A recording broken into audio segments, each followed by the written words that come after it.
Hello दोस्तों, आप लोग देख रहे हैं e commerce coaching YouTube channel. मेरा नाम है अंकित। तो दोस्तों, जैसा कि मैंने कहा था, नेक्स्ट वीडियो मेरी होगी पार्ट 2 के ऊपर की फर्स्ट क्राई में रजिस्ट्रेशन कैसे करते हैं। बट उसके लिए मैं सॉरी बोलना चाहता हूँ दोस्तों। मैंने अपने फर्स्ट क्राई के जो जान पहचान वाले उनसे बात भी करी कि अभी तक मेरे पास मेल नहीं आई है उनकी, जो कि 48 आवर में आनी थी। आपको मैंने बता रखा था। ये रही मेरी मेल आईडी में लास्ट बात ये रही जो मैंने आपको दिखाया था, रजिस्ट्रेशन किया था। उसमें मेरे को थैंक यू का आ गया था कि मैंने फर्स्ट का रजिस्ट्रेशन कर लिया। बट आप देख सकते हैं कि 8 अगस्त को मैंने रजिस्ट्रेशन किया था और 13 अगस्त तक मेरे को कोई मेल नहीं आई। उसके ऊपर भी स्क्रॉल करूँ तो मेरे पास 14, 15, 16, 17 अगस्त कोई मेल मेरे पास आई ही नहीं है कि रजिस्ट्रेशन कैसे करते हैं या उसके नेक्स्ट प्रोसेस क्या है। तो उसके बाद मेरे को पता नहीं चला, तो मैंने अपने फर्स्ट के जान पहचान को कांटेक्ट किया कि ये क्या इशू फेस हो रहा है। तो उन्होंने कहा कि इस पे 15 से 20 दिन लग जाएगा, क्योंकि अभी काफ़ी ज़्यादा इंगेजमेंट आ रखी है फर्स्ट ट्राई पर, तो थोड़ा टाइम लग जाएगा। तो उसका मैं वेट करो, जैसे ही पार्ट 2 आता है तो मैं आपको बताऊंगा। बट उसके अलावा मैं फर्स्ट क्राई पे एक चीज और बताने जा रहा हूँ कि फर्स्ट क्राई का पेमेंट साइकिल क्या होता है। हम कोई एक प्रोडक्ट सेल करते हैं तो उस पर कितनी पेमेंट आती है और कब आती है और कैसे आएगी वो पेमेंट और कितना टाइम लग जाएगा, ये सब कुछ मैं बताऊंगा। और नेक्स्ट वीडियो मेरी दोनों में से एक होगी, वरना फर्स्ट क्राई रजिस्ट्रेशन कैसे करते हैं, या फिर उसके ऊपर होगी कि फ्लिपकार्ट के चार्जेस जो भी लगते हैं तो हम कैसे कैलकुलेट करें कि हम कोई प्रोडक्ट लाए हैं तो कितने का सेल करें तो हमें कितना प्रॉफिट हो और कितना हमारा लॉस में जाएगा। वो सारी कैलकुलेशन करके मैं आपको दूंगा, जैसे मैंने आपको मिंत्रा की शीट दी थी। तो अगर आपको दोनों में से कौन सी वीडियो चाहिए ये आप मेरे को बता दीजिए। फर्स्ट क्राई वाली चाहिए रजिस्ट्रेशन की, या फ्लिपकार्ट की चार्जेस की चाहिए। फ्लिपकार्ट पे मैं ऑल ओवर आपको एक एक्सेल फाइल दे दूंगा जिसमें आप सिर्फ एक वैल्यू पिट करेंगे कि आपके प्रोडक्ट की कितनी प्राइस है और जीएसटी परसेंट कितना लग रहा है। उस पर 12%, 12% लग रहा है, 18% लग रहा है या 3% लग रहा है। वो आप डालिए, आपको पूरा वो टोटल निकाल के दे देगा कि क्या चार्जेस है, क्या फिक्स्ड फी लगा है, रजिस्ट्रेशन फी फिक्स्ड फी क्या लगा है, रेफरल फी क्या लगा है, उसके अलावा गेटवे फी क्या लगा, वो सब कुछ कैलकुलेट करके आपको प्रॉफिट निकाल के दे देगा। तो सॉरी दोस्तों, मेरा इंट्रो काफी लंबा हो चुका है, बट ये सारी चीजें आपके काम की थी। तो आज की वीडियो में मैं शुरू करने जा रहा हूँ कि फर्स्ट क्राई की पेमेंट साइकिल क्या है। तो सबसे पहले मैं अपने फर्स्ट क्राई के पैनल पे आ चुका हूँ। फर्स्ट क्राई पे पैनल पे आने के बाद ये लास्ट में जो क्वेश्चन मार्क दिख रहा है, यहाँ पे लिखा है वेंडर मैनुअल।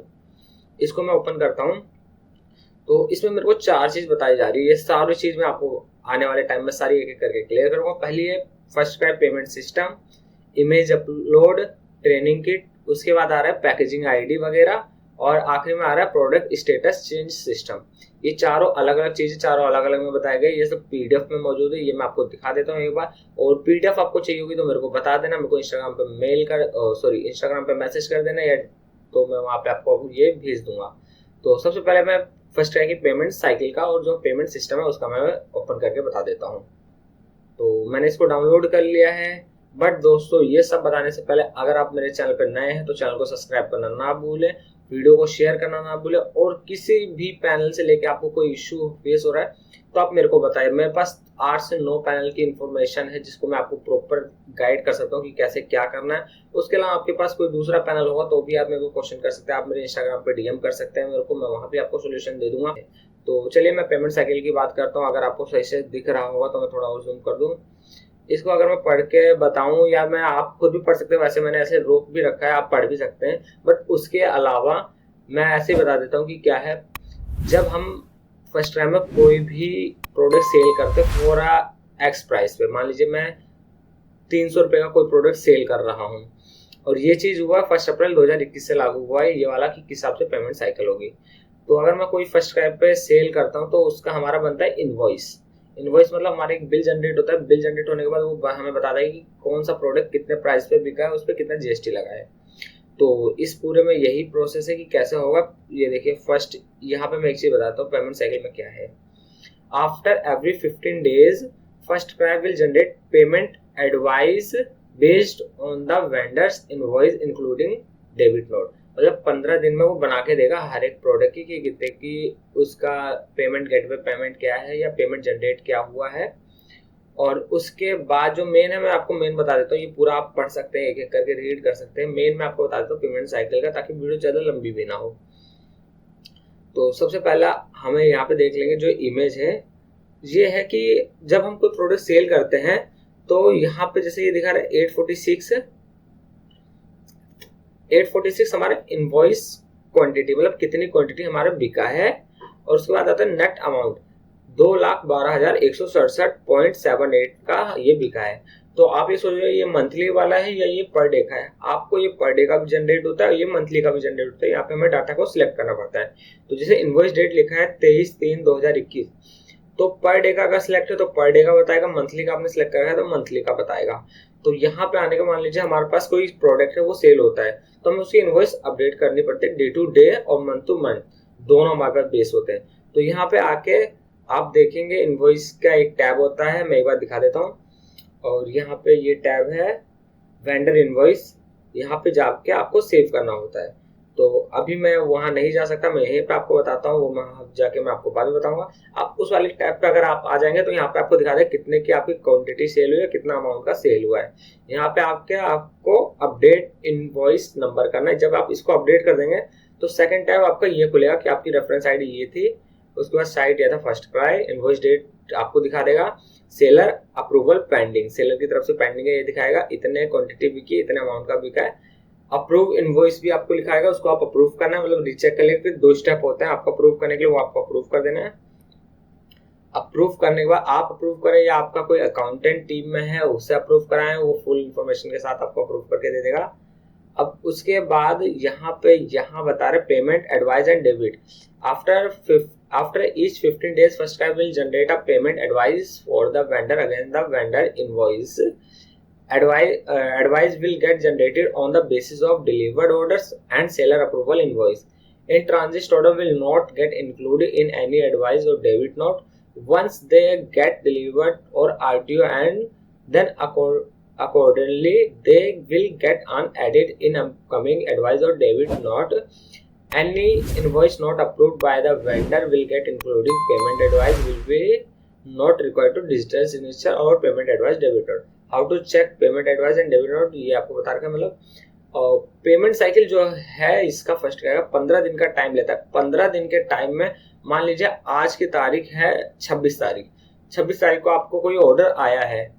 अब वो ऑर्डर आने के बाद जिस दिन वो डिलीवर्ड होता है, मान लीजिए 5 दिन का टाइम लेता है, मान लीजिए 2 सितंबर का टाइम ले लिया कि हाँ डिलीवर्ड हो जाएगा। 2 सितंबर को डिलीवर्ड होने के बाद ये 15 डेज का साइकिल होगा इसका आने का, और 15 डेज के साइकिल में ये एक डेबिट नोट भी बना के देगा, मतलब आपकी तरफ से कितने का अमाउंट, मतलब कितने अमाउंट का आपका प्रोडक्ट बिका है। जैसे मान लीजिए आज मेरे 10 क्वांटिटी बिकी है तो 10 की इनवॉइस बन के आ जाएगी। 10 की इनवॉइस बन के आने के बाद उन पे इनवॉइस को हम अप्रूव कराएंगे, जैसे कि आपको इमेज में शो कर रहा है, इसको अप्रूव करना पड़ेगा। यहाँ पे एक इनवॉइस अपडेट करनी पड़ेगी, यहाँ अप्रूव करना पड़ेगा। ये इनवॉइस आपका ऑटोमेटिक बन के आ जाएगा इसी टैब पे, इनवॉइस टैब के अंदर उसको आप अपडेट कर देंगे। उसके बाद जब ये अपडेट हो जाएगा वेंडर की तरफ से या जो आपके टीम मेंबर में अकाउंटेंट होंगे उनकी तरफ से, जब ये अपडेट हो जाएगा तो उसके 15 दिन बाद आपको ये चीज शो कर जाएगी कि पेमेंट आपके अकाउंट में आ चुका है। और ये अपडेट जैसे मान लीजिए आज ऑर्डर चला गया, 4 दिन बाद आपका डिलीवर्ड हो जाता है, तो आप इसको अपडेट कर सकते हैं या आप डे टू डे भी इसको अपडेट करते चल सकते हैं, कोई इसमें इश्यू नहीं होगा। तो उसके बाद दोस्तों मैं एक चीज और आपको बताता हूँ इसमें, यहाँ पे जब आप नीचे आएंगे उसके बाद जब ये आपका हो जाएगा how to check payment advice, तो एडवाइस के बाद यहाँ पे आपको ऑप्शन मिलता है वेंडर पेमेंट एडवाइस लिस्ट। तो यहाँ पे आपको दिखा देगा कि हाँ आपका पेमेंट एडवाइस कितना है, डेबिट नोट कितना है, और डेबिट नोट SR शिपमेंट, मतलब आपका जितना अमाउंट का बिका है प्रोडक्ट उसमें से RTO रिटर्न कितना है, कस्टमर रिटर्न क्या है, उनका अमाउंट क्या है, और आपका पेमेंट कितना रहा है, ये सब कुछ आपका बता देगा। जैसे कि आपका पेमेंट एडवाइस इतना पेमेंट आना है, यहाँ पे फॉर एग्जांपल लिखा है 2,27,970 रुपए आने हैं, जिसमें से 11,245 रुपए RTO शिपमेंट मतलब RTO रिटर्न है। उसके बाद SR शिपमेंट 11,152 मतलब जो कि कस्टमर रिटर्न है। तो ये आपके 2 रिटर्न हो गए, इसको हटा देगा, इसकी भी आपको डिटेल दे देगा। आफ्टर दैट आप नीचे आएंगे इसके तो वेंडर इनवॉइस रिकंसिलिएशन है, यहाँ पे आपको दिखा देगा कि एक सेकंड में बता देता हूँ दोस्तों ये पढ़ के, this is a new page which vendor can use the reconcile invoice level data. Vendor can use the same payment report where they will be able to extract data at order level, invoice level, monthly reconciliation. यहाँ पे आपको पूरा आपका payment cycle का data मिल जाएगा कि आपकी payment किस तारीख से कितनी आनी है। आप वेंडर इनवॉइस रिकंसिलिएशन में लिख सकते हैं, डेट सेलेक्ट कर सकते हैं, जैसे यहाँ पे डेट सेलेक्ट कर दिया है, दोनों का आप डेट सेलेक्ट करिए किस तारीख से किस तारीख कर जाना है। और उसके बाद यहाँ पे आपको सिलेक्ट का जो ऑप्शन मिल रहा है, यहाँ पे आपको ऑप्शन मिल जाएंगे कि पेमेंट जो पेंडिंग है वो जानना है, अप्रूव हो चुके वो जानना है, या फिर आपकी अभी कैंसिल हो चुका पेमेंट, मतलब आरटीओ और कस्टमर रिटर्न में वो जानना है। तो वो सिलेक्ट करने के बाद यहाँ पे आपको ऑप्शन जैसे ये दिख रहा है कि आपको डिटेल दे दिया, इनवॉइस नंबर दे दिया, डेट दे दिया, आरटीओ क्वांटिटी कितनी है, उसके बाद अमाउंट उसका कितना है, इनवॉइस डाटा, टोटल क्वांटिटी कितनी बिकी है, उसका अमाउंट कितना है, और उसके बाद यहाँ पे एसआर क्वांटिटी मतलब कस्टमर रिटर्न क्वांटिटी कितनी है, उसका अमाउंट डाटा कितना है, उसका स्टेटस मतलब किस तारीख से आप किस तारीख तक जाना चाहते हैं, सब कुछ करके यहाँ लिखा है इन ट्रांजिट क्वांटिटी अमाउंट, मतलब पूरी क्वांटिटी का आपको दे दिया कि आपके यहाँ पे 762 ऑर्डर आए थे, जिसमें से एक आरटीओ हो गया और एक हो गया आपका कस्टमर रिटर्न, तो आपका बचा 760 ऑर्डर। अब वो 760 ऑर्डर आपका इस अमाउंट का है और ये इन ट्रांजिट क्वांटिटी अमाउंट है, मतलब इतना अमाउंट पेंडिंग है आने के लिए। तो ये 15 दिन के अंदर अंदर आपके अकाउंट में ट्रांसफर हो जाएगा, मतलब 5 दिन में आपका ऑर्डर डिलीवर्ड होगा। ऑर्डर डिलीवर्ड के 15 दिन का टाइम लेगा आपके अकाउंट में पेमेंट आने का। ये इसकी पेमेंट साइकिल है। उसके बाद hopefully you will be able to understand the FirstCry payment system. In case you have any query you can connect with the FirstCry ops team और सोर्सिंग टीम। तो आज की वीडियो में दोस्तों मैंने ये बताया है कि फर्स्टक्राई का पेमेंट साइकिल क्या होता है। अगर इसमें भी आपको कोई इशू आ रहा है या कहीं पे आपको समझ नहीं आ रहा है तो आप मेरे को मैसेज कर सकते हैं, आप कमेंट कर सकते हैं। मैं आपको मतलब हो सका तो मैं पर्सनली गाइड करने की कोशिश करूंगा, क्योंकि आप अगर मेरे कमेंट देखें तो मैंने हर कमेंट का रिप्लाई दे रखा है। बहुत सारे लोगों को मैंने पर्सनली भी समझा रखा है, कोई इशू होता है उनको तो इंस्टाग्राम पे वो मैसेज करते हैं, मैं उनको वो भी समझाता हूँ। तो बस दोस्तों आज की वीडियो में इतनी ही थी। नेक्स्ट वीडियो आपको क्या चाहिए, फर्स्टक्राई का सेकंड पार्ट चाहिए कि रजिस्ट्रेशन कैसे करते हैं, जिसके लिए मैं कोशिश करूंगा कि जल्द से जल्द वो वीडियो डालूं। या फिर आपको दूसरी वीडियो चाहिए कि फ्लिपकार्ट पे चार्जेस कितना लगता है और उसकी एक्सेल शीट चाहिए कि हम एक्सेल शीट पे एक वैल्यू पुट करें, वहीं से आपका सारा डाटा आ जाए, लाइक मिंत्रा, जैसे मैंने मिंत्रा की वीडियो बना रखी है। तो बस दोस्तों मेरे को सपोर्ट करते रहिए, और जिसने भी अभी तक मेरे चैनल को सब्सक्राइब नहीं किया वो चैनल को सब्सक्राइब कर ले, वीडियो को लाइक करें, कमेंट करना ना भूलें। तो बस दोस्तों आज की वीडियो में इतना ही था। जय हिंद।